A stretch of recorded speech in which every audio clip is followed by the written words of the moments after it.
Hey guys, welcome back to invest mindset. दोस्तों, ये मुंबई की लोकल ट्रेन का सीन है और ये कोई स्पेशल दिन नहीं है कि सिर्फ उसी एक दिन इतनी भीड़ होगी।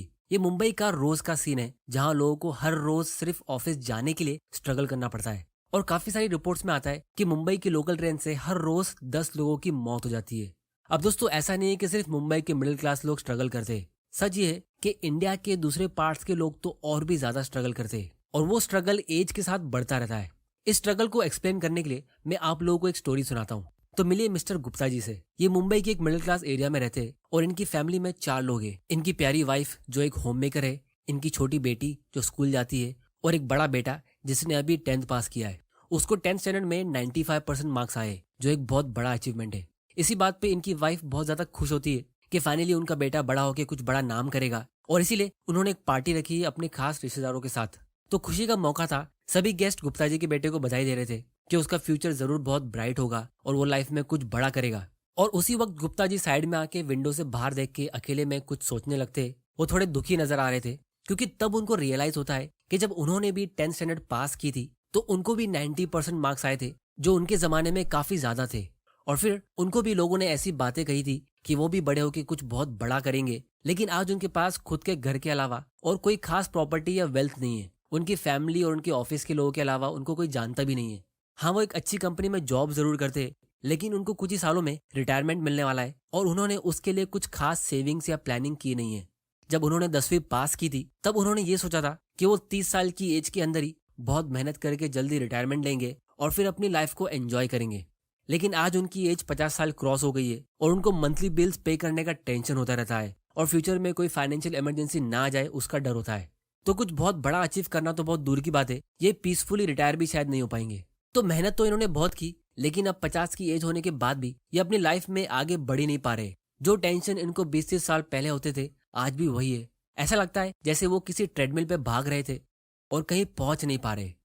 अब दोस्तों, ये स्टोरी सिर्फ गुप्ता जी की नहीं है, बल्कि मेजोरिटी इंडियंस की है जो स्कूल और कॉलेज में सक्सेसफुल होने के बाद भी लाइफ में सक्सेस अचीव नहीं कर पाते। वो पूरी लाइफ स्ट्रगल करते रह जाते और ज्यादा हार्डवर्क और स्ट्रगल करने के बाद भी वो अपनी फाइनेंशियल प्रॉब्लम से बाहर निकल ही नहीं पाते, क्योंकि वो एक ट्रैप में फंसे हुए होते।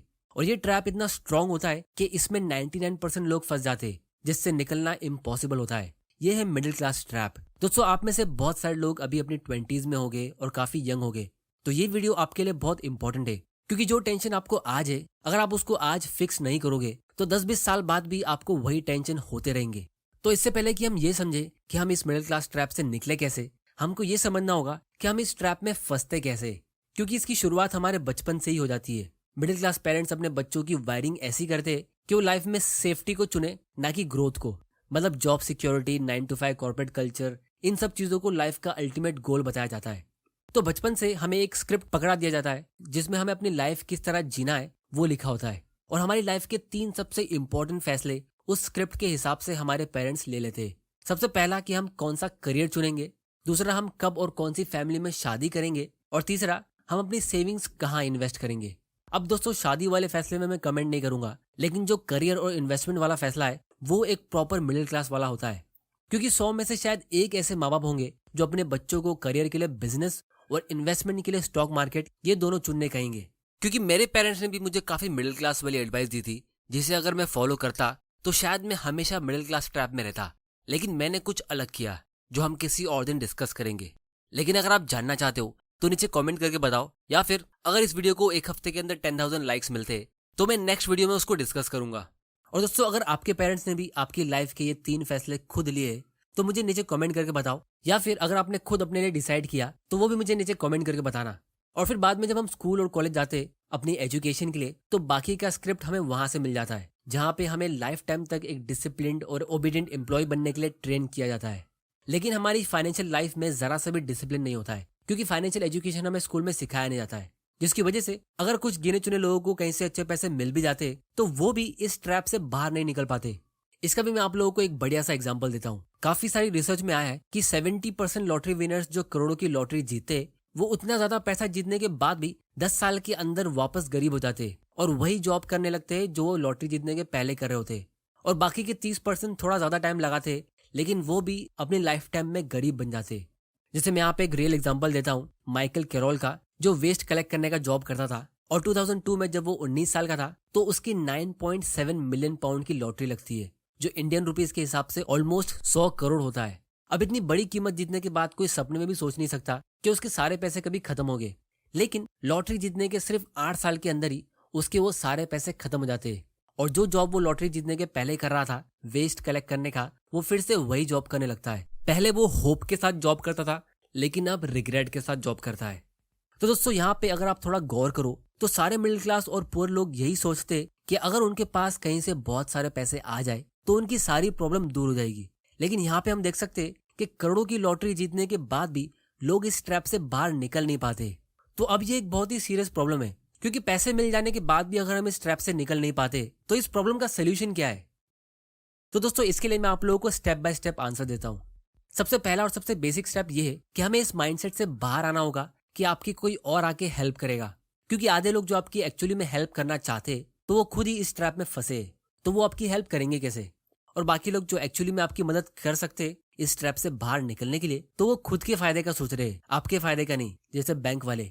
तो इसीलिए आपको कंप्लीट ओनरशिप लेनी होगी अपनी फाइनेंशियल लाइफ की। लेकिन अगर आपको कंप्लीट ओनरशिप लेनी है तो उसमें एग्जैक्टली करना क्या है, तो यही वो अमीर लोगों का सीक्रेट है जो मैं आपको आज एकदम सिंपल लैंग्वेज में बताने वाला हूँ। वो ये है कि आपके हाथ में जो भी पैसा आता है उसे आपको इस तरह इन्वेस्ट करना है कि आपको उससे हाईएस्ट आरओआई यानी रिटर्न ऑन इन्वेस्टमेंट मिले, वो भी लॉन्गेस्ट टाइम के लिए। अब अगर आपको ये बात नहीं समझ आई तो मैं आपको इसका एग्जांपल देता हूँ। जैसे मान लो एक आदमी है जिसका नाम सनी है और उसके पास कुछ पैसे है, लेकिन नॉलेज नहीं है कि उन पैसों को उसे कहाँ और कैसे इन्वेस्ट करना चाहिए। तो आप लोग मुझे एक बात बताओ, सबसे पहले उसे कहाँ इन्वेस्ट करना चाहिए? तो इसका आंसर है एजुकेशन में।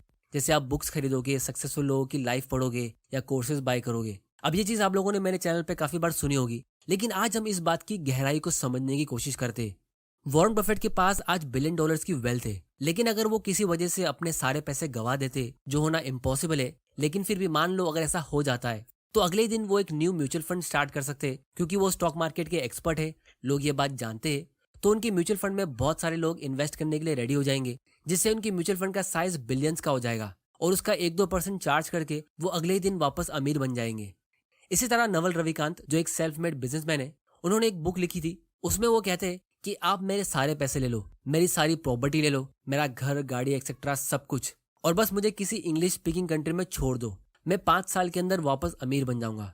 तो एक तरफ एक गरीब वेस्ट कलेक्टर है या बहुत सारे लॉटरी विनर्स है जो करोड़ों की लॉटरी जीत के वापस गरीब बन जाते हैं, और दूसरी तरफ ये सेल्फ मेड रिच लोग हैं जो अगर किसी वजह से अपने पैसे गवा भी देते तो भी वो वापस रिच बन जाएंगे। तो दोस्तों क्या आप यहाँ पे एक पैटर्न देख सकते हो? अगर पुअर और मिडिल क्लास लोग एक ट्रैप में फंसे तो कुछ अमीर लोग भी एक ट्रैप में है, लेकिन वो एक पॉजिटिव ट्रैप है जो उनको हमेशा रिच रखेगा। तो इसका रीजन क्या है? दोस्तों इसका आंसर ये है कि एजुकेशन एक ऐसी वेल्थ है जो आपसे कोई छीन नहीं सकता, लेकिन ये सही एजुकेशन होनी चाहिए, क्योंकि रॉन्ग एजुकेशन ही लोगों को मिडिल क्लास ट्रैप में बांध के रखती है।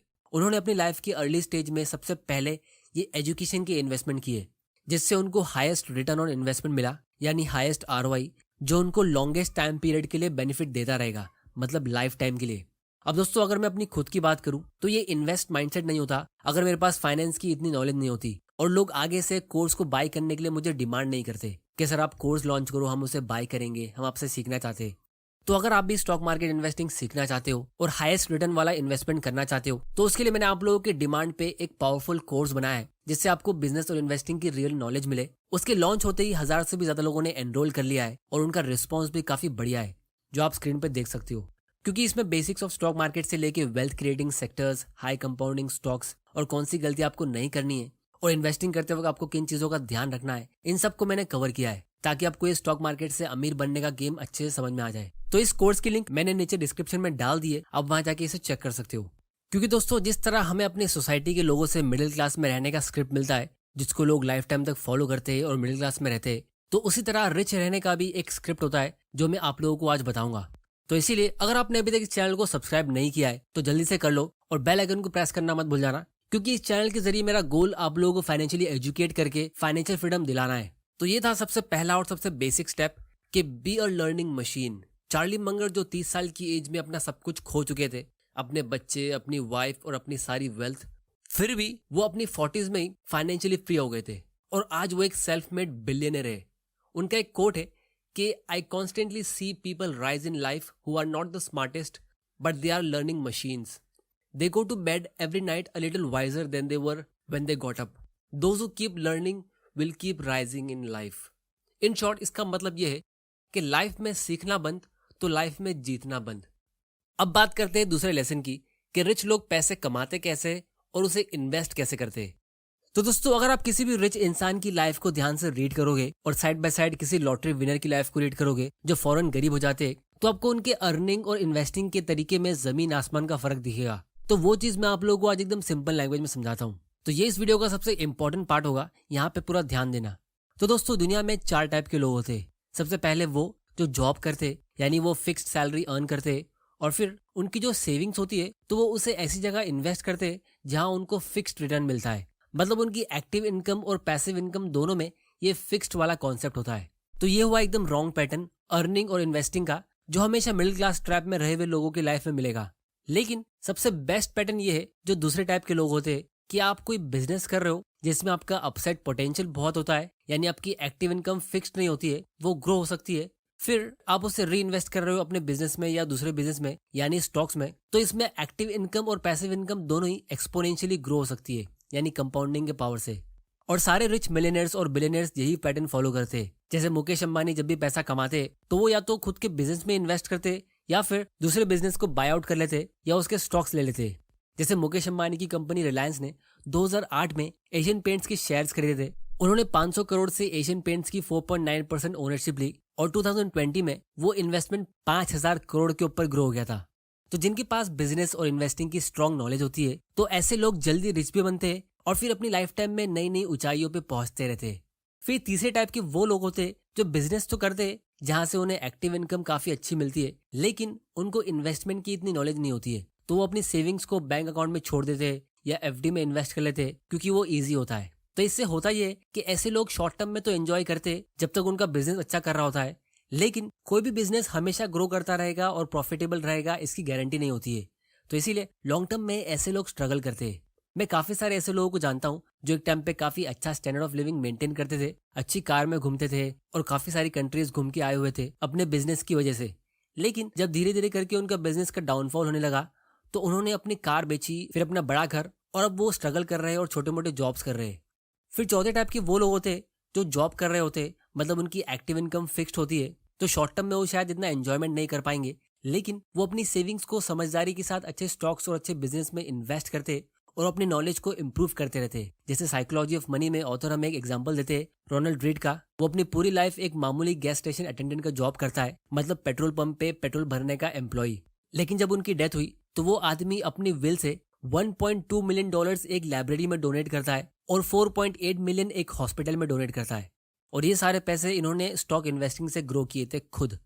तो ये वो फोर्थ टाइप के स्मार्ट लोग होते जो भले अपने पेरेंट्स, सोसाइटी, एजुकेशन सिस्टम या बैकग्राउंड की वजह से जॉब पे लग गए, लेकिन इन्होंने मिडिल क्लास ट्रैप का एस्केप ढूंढ लिया। और ऐसे लोग लॉन्ग टर्म में बहुत ज्यादा रिच भी बनते हैं और लाइफ में बहुत ही जल्द फाइनेंशियल सिक्योरिटी अचीव कर लेते हैं, जहाँ पे उनको पैसों की टेंशन लेने की जरूरत नहीं होती है। तो यहाँ पे एक बहुत ही अच्छी न्यूज है उन लोगों के लिए जो फैमिली प्रेशर से या किसी वजह से जॉब कर रहे हैं और बिजनेस नहीं कर पाते। क्योंकि दोस्तों, अगर आप नोटिस करो तो इंडिया में कुछ कम्युनिटीज ऐसी है जैसे गुजराती, मारवाड़ी और चेट्टियार्स, ये लोग बहुत ज्यादा रिच है और इंडिया की जीडीपी और ग्रोथ में भी इनका बहुत बड़ा कंट्रीब्यूशन है। जैसे काफी सारी रिपोर्ट्स में आता है कि इंडिया में 169 बिलियनर्स है और उसमें से 80% से भी ज्यादा सिर्फ यही 3 कम्युनिटीज है। आज अनिल अंबानी भले ही बैंकरप्ट हो गए, उनकी कंपनी पूरी तरह डूब चुकी है, लेकिन फिर भी आज भी उनका लाइफस्टाइल किसी भी अपर मिडिल क्लास या रिच क्लास से ज्यादा अच्छा है। वो आज भी आलीशान बंगले में रहते हैं और महंगी गाड़ियां ड्राइव करते हैं। तो बैंकरप्ट होने के बाद भी ये रिच क्लास में है। तो दोस्तों, जब मैंने इसका रीजन पता लगाने की कोशिश की एकदम गहराई से कि कुछ लोग, कुछ फैमिलीज और कुछ कम्युनिटीज के ऑलमोस्ट सारे लोग मिडिल क्लास ट्रैप से बाहर कैसे निकले, तो मुझे ये पता चला कि इनके पूर्वज यानी कि इनके ग्रैंड पेरेंट्स एकदम ड्राई और लेस फर्टाइल वाली जमीन पे रहते थे। जैसे मेजोरिटी मारवाड़ीज राजस्थान से, जहाँ बारिश बहुत ही कम होती है। गुजरात भी राजस्थान के बाजू में, वहाँ पे बारिश बहुत इरेगुलर होती है। और चेट्टियार्स भी साउथ इंडिया के सबसे ड्राई और लेस फर्टाइल जमीन पे रहते हैं, जहाँ पे फसल उगाना बहुत ही मुश्किल है। तो जो लोग हिस्टोरिकली डेजर्ट यानी रेगिस्तान वाली जगह पे रहते थे, तो उनके पास हमेशा हरी भरी फसल रहेगी इसकी कोई गारंटी नहीं होती थी, क्योंकि वहाँ पे बारिश बहुत कम होती थी, यानी कि 2-3 साल में कभी एक बार अच्छी बारिश होती थी, जिसकी वजह से वहाँ के लोगों को अपने खर्चों को काफी कंट्रोल में रखना पड़ता था और वो फार्मिंग के भरोसे नहीं रह सकते थे। लेकिन दूसरी तरफ जो लोग इंडिया के दूसरे पार्ट से थे, जहाँ एकदम हरी भरी फसल उग सकती है, तो उनको अपनी इनकम, अपना काम या रिसोर्सेज का इतना टेंशन नहीं लेना पड़ता था।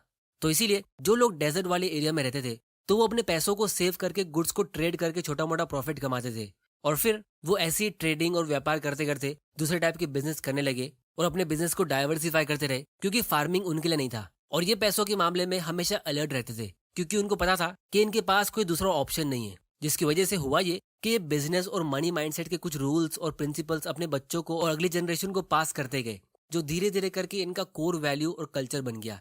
इसीलिए ये कम्युनिटी के लोग बिजनेस में काफी ज्यादा स्मार्ट होते। इनफैक्ट एक बार मैंने ये भी रीड किया था कि ये लोग पानी भी बहुत ज्यादा वेस्ट नहीं करते, क्योंकि वो भी इनकी कोर वैल्यू का हिस्सा है कि आपको कोई भी रिसोर्सेज को वेस्ट नहीं करना है। तो सारा खेल माइंडसेट का है, जो इनका बचपन से बनता है। तो इसी चीज को हमें समझना है। तो इसीलिए जो इनकी कोर वैल्यूज होती है, जो अगली जनरेशन तक पास होती रहती है, उसमें से 3 सबसे बड़ी वैल्यूज मैं आप लोगों को बताता हूँ, जिसे हमें हमेशा फॉलो करना है।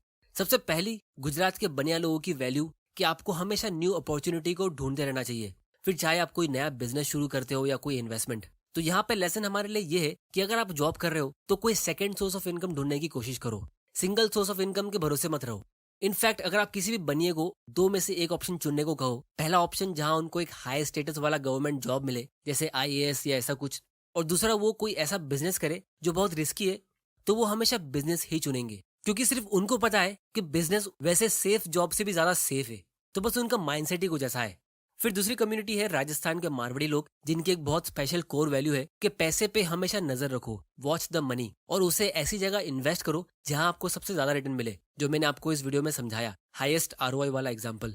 फिर तीसरी कम्युनिटी है साउथ इंडिया के चेटियार लोग, जिनकी एक कोर वैल्यू है कि ऑलवेज बी फ्रूगल। मतलब जब आपके पास पैसे आते तो उस टाइम पे ईगो आना नेचुरल है, पैसों के साथ ईगो आता ही है। तो ऐसे टाइम पे आपको अपने आप को कंट्रोल में रखना है और हम्बल रहना है, अपने रूट्स याद रखने हैं कि आप कहाँ से आए थे, और अपनी फ्यूचर जनरेशंस के बारे में सोचना है। और एक ऐसी यूनिवर्सल वैल्यू जो तीनों कम्युनिटी के लोगों में होती है कि फाइनेंशियल सिक्योरिटी पे फोकस करो, क्योंकि बारिश कब आएगी हमको ये नहीं पता, और हमको जानना भी नहीं है, क्योंकि हम बारिश या किसी दूसरी चीज के भरोसे नहीं, खुद के भरोसे रहते हैं। तो दोस्तों, अगर आप इन लेसन्स को फॉलो करते हो और अपने फ्रेंड्स और अपने खास लोगों में से शेयर करते हो, तो आप भी एक ऐसी कम्युनिटी बना सकते हो जिसे कभी पैसों की टेंशन लेने की जरूरत नहीं होगी, और आपकी आने वाली 7 जनरेशन भी कभी गरीबी या मिडिल क्लास के ट्रैप में फंसेगी नहीं। तो इसीलिए इस वीडियो को शेयर करो अपने फ्रेंड्स और फैमिली मेंबर के साथ, ताकि उनको भी ट्रू फाइनेंशियल एजुकेशन मिले। और इस चैनल को सब्सक्राइब करना मत भूलना और बेल आइकन प्रेस कर देना, क्योंकि मैं आपके लिए ऐसे फाइनेंशियल फ्रीडम के वैल्यूएबल वीडियोस लाता रहूंगा। तो दोस्तों, आज की वीडियो में इतना ही। मेरे स्टॉक इन्वेस्टिंग के कोर्स की लिंक नीचे डिस्क्रिप्शन में, आप वहां जाके उसे चेक कर सकते हो। और आप लोग मुझे नीचे कमेंट करके बताओ कि ऐसी कौन सी अच्छी फाइनेंशियल हैबिट है जो आप पहले से फॉलो कर रहे हो, ताकि दूसरों को भी उसे सीखने मिलेगा। वीडियो पसंद आया तो इसे लाइक करो, नहीं पसंद आया तो डिसलाइक करो। आपका वैल्यूएबल टाइम